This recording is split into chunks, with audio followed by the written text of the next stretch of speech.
ഇതിന്റെ പേരെന്താന്നറിയാവോ? ഇതാണ് ഒരു സ്പെഷ്യൽ ഫ്രൂട്ട്. കീട്ട തുറക്കുന്ന അതിന്റെ പേരാണ് മക്കഡാമിയ. നമുക്ക് ഇതൊന്ന് പൊട്ടിച്ചു നോക്കിയാലോ? വരച്ചിട്ടാ കീ കാണിച്ചു കൊടുക്കടാ.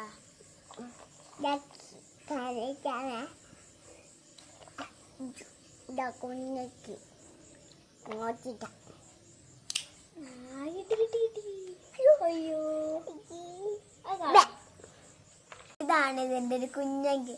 ഇവിടെ ഒരു ഹോള് കിട്ടും. അപ്പൊ ഈ ഹോളിൽ കൂടെ നമ്മള് ഇത് ഇങ്ങോട്ട് ഇട്ട് കൊടുത്തിട്ട് നോക്കി തിരിച്ചാ മതി. ഒക്കെ കിട്ടി. ഇതാണ് മക്കഡാമിയ. നമുക്കൊന്ന് കഴിച്ചു നോക്കിയാലോ? നല്ല ടേസ്റ്റ് ഉണ്ട്. എന്തായാലും നിങ്ങൾ ഇത് ട്രൈ ചെയ്ത് നോക്കണം. എനിക്ക്